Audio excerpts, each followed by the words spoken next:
Assalamualaikum warahmatullahi wabarakatuh. Perkenalkan, saya Nita Emilia, jurusan Pendidikan Agama Islam semester 5 dari Lokal 5 Cepai. Tujuan saya membuat video ini yaitu untuk memenuhi tugas mata kuliah telaah kurikulum Pendidikan Agama Islam di sekolah menengah atas. Di mana di sini saya akan membahas makalah kelompok 1, kelompok 2, kelompok 3, kelompok 4, dan kelompok 5. Di mana yang pertama, judul makalah kelompok 1 yaitu Fungsi dan Ruang Lingkup Telaah Kurikulum PAI di SMA. Yang pertama yaitu kita membahas pengertian telaah kurikulum PAI. Menurut Kamus Besar Bahasa Indonesia, telaah adalah penyelidikan, kajian, pemeriksaan, dan penelitian. Kurikulum menurut Undang-Undang Nomor 20 Tahun 2003 merupakan seperangkat rencana dan sebuah peraturan yang berkaitan dengan tujuan, isi, bahan ajar, dan serta cara yang digunakan sebagai pedoman dalam penyelenggaraan kegiatan pembelajaran untuk mencapai sebuah tujuan pendidikan nasional. Jadi, telaah kurikulum PAI adalah suatu kajian terhadap kompetensi, materi, serta usaha sadar untuk menyiapkan siswa dalam meyakini, memahami, menghayati, dan mengamalkan agama Islam melalui proses pembelajaran yang dapat dijadikan pedoman kehidupan. B. Tujuan pendidikan agama Islam diselenggarakan di sekolah menengah atas. Yang pertama yaitu pengembangan keimanan dan ketakwaan kepada Allah Subhanahu wa Ta'ala serta akhlak mulia peserta didik secara optimal yang telah ditanamkan lebih dahulu dalam lingkungan keluarga. Yang kedua yaitu penanaman nilai-nilai ajaran Islam sebagai pedoman dalam meniti kehidupan untuk mencapai kebahagiaan hidup baik di dunia maupun di akhirat. Selanjutnya, fungsi yang ketiga yaitu penyesuaian mental peserta didik terhadap lingkungan fisik dan sosial melalui penanaman nilai-nilai agama. Fungsi yang keempat, perbaikan kesalahpahaman dan kelemahan peserta didik dalam meyakini pemahaman dan pengalaman agama Islam dalam kehidupan sehari-hari. Yang keempat yaitu pencegahan peserta didik dari hal-hal yang negatif, baik yang berasal dari pengaruh budaya asing maupun kehidupan sosial, kemasyarakatan, atau kehidupan sehari-hari. Yang keenam yaitu pengajaran tentang pengetahuan ilmu keagamaan, serta secara umum sistem dan fungsional dalam kehidupan sehingga terbentuk muslimah yang sempurna. Selanjutnya, poin yang kece, yaitu ruang lingkup pendidikan agama Islam yang dilaksanakan di sekolah menengah atas. Yang pertama, yaitu pengajaran keimanan, kedua, pengajaran akhlak, yang ketiga, pengajaran ibadah, yang keempat, pengajaran fikih, yang keenam, pengajaran sejarah Islam. Selanjutnya, saya akan membahas makalah kelompok 2, yang berjudulkan Kurikulum KBK atau Kurikulum Berbasis Kompetensi. Yang pertama yaitu pengertian kurikulum berbasis kompetensi atau KBK. Kurikulum secara etimologis berasal dari bahasa Latin yaitu kurir dan yang berarti kurer, pelari, dan curere yang berarti tempat berlari. Berdasarkan pengertian kurikulum tersebut, kurikulum berbasis kompetensi dapat diartikan sebagai suatu konsep kurikulum yang menekankan pada pengembangan kemampuan melakukan kompetensi, tugas-tugas dengan standar promosi tertentu, sehingga hasilnya dapat dirasakan oleh peserta didik berupa penguasaan terhadap seperangkat kompetensi tertentu. B. Karakteristik kurikulum berbasis kompetensi atau KBK.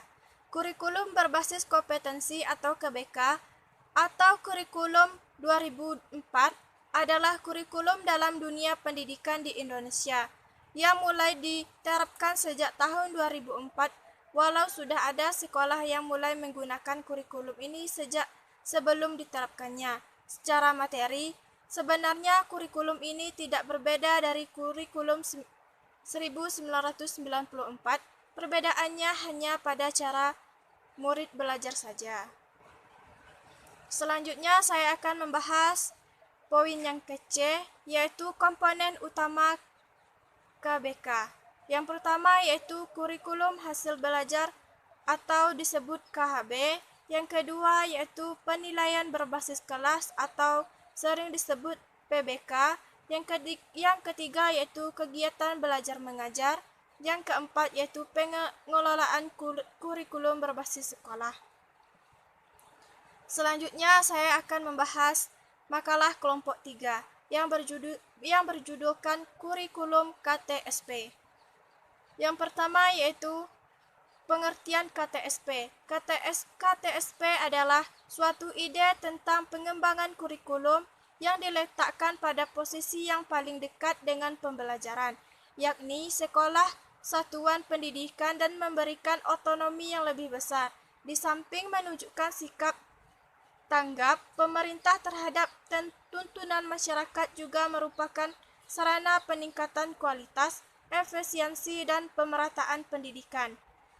Yang kedua yaitu tujuan KTSP. KTSP merupakan strategi pengembangan kurikulum untuk mewujudkan sekolah yang efektif, produktif, dan berprestasi. KTSP merupakan paradigma baru pengembangan kurikulum yang memberikan otonomi luas pada setiap satuan pendidikan. Selanjutnya poin yang ke-C, yaitu tentang landasan pengembangan KTSP. Yang pertama yaitu Undang-Undang Nomor 20 Tahun 2003 tentang Sistem Pendidikan Nasional. Yang kedua yaitu Peraturan Pemerintah Nomor 19 Tahun 2005 tentang Standar Nasional Pendidikan. Kemudian landasan yang ketiga yaitu dari Peraturan Menteri Pendidikan Nasional Nomor 22 Tahun 2006 tentang standar isi. Landasan yang keempat yaitu Peraturan Menteri Pendidikan Nasional Nomor 23 Tahun 2006 tentang standar kompetensi lulusan. Yang kelima yaitu Peraturan Menteri Pendidikan Nasional Nomor 4 Tahun 2006 tentang standar pelaksanaan Peraturan Menteri Nomor 22 dan 23 Tahun 2006. Kemudian landasan yang terakhir yaitu Peraturan Menteri Pendidikan Nasional atau Permendiknas Nomor 24 Tahun 2006 tentang standar pelaksanaan. Mungkin itu landasan-landasan pengembangan kurikulum KTSP. Selanjutnya saya akan membahas makalah kelompok 4 yang berjudulkan Kurikulum 2013. Yang pertama yaitu pengertian kurikulum 2013. Kurikulum 2013 merupakan implementasi dari Undang-Undang Nomor 32 Tahun 2013. Kurikulum 2013 ini merupakan kelanjutan dan penyempurnaan dari kurikulum berbasis kompetensi atau KBK dan KTSP. Akan tetapi lebih mengacu pada kompetensi sikap, pengetahuan, dan keterampilan secara terpadu, sebagaimana amanat Undang-Undang Nomor 20 Tahun 2003 tentang Sistem Pendidikan Nasional yang terdapat pada pasal 35, di mana kompetensi lulusan merupakan kualifikasi kemampuan lulusan yang mengacu sikap, pengetahuan, dan keterampilan sesuai dengan standar nasional yang telah disepakati. Kemudian poin yang ke-B yaitu karakteristik kurikulum 2013. Yang pertama yaitu isi atau komponen kurikulum adalah komponen kompetensi yang dinyatakan dalam bentuk kompetensi inti, mata pelajaran, dan dirincikan lebih lanjut ke dalam kompetensi dasar. Yang ke-B yaitu kompetensi inti, merupakan gambaran secara kategorial mengenai kompetensi yang harus dipelajari. Yang ke-C yaitu kompetensi dasar. D. Penekanan kompetensi ranah sikap. keterampilan kognitif dan psikomotorik, dan pengetahuan untuk suatu satuan pendidikan mata pelajaran. Kompetensi inti menjadi unsur organisasi kompetensi, bukan konsep, generalisasi, topik, atau suatu yang berasal dari pendekatan.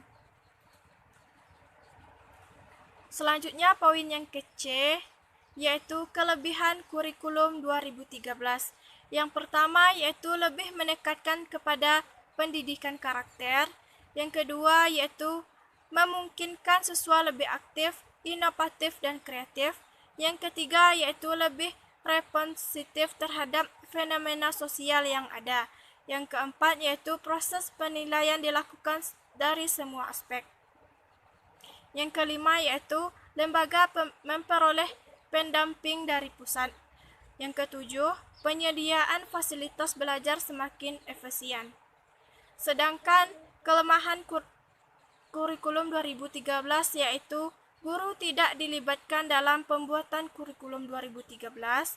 Yang kedua yaitu banyak sekolah yang masih menerapkan kurikulum KBM atau konvensional. Yang ketiga yaitu banyaknya guru yang belum memiliki kesiapan mental. Yang keempat yaitu banyak guru yang salah paham sehingga kurang memberikan penjelasan. Yang keenam, materi yang wajib dikuasai oleh siswa terlalu banyak. Yang ketujuh, kelemahannya yaitu sekolah kurang mandiri dalam menyikapi kurikulum yang ada. Selanjutnya saya akan membahas makalah kelompok 5 yang berjudulkan Konsep Kurikulum Pendidikan Islam. Yang pertama yaitu pengertian konsep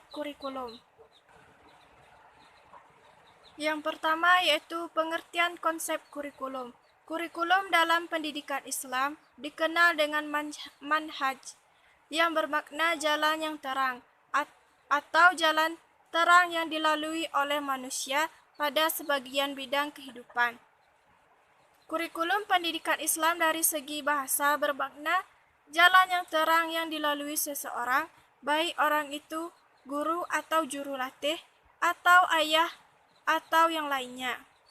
Yang kedua, poin yang ke-B yaitu komponen kurikulum dalam pendidikan agama Islam. Yang pertama yaitu tujuan.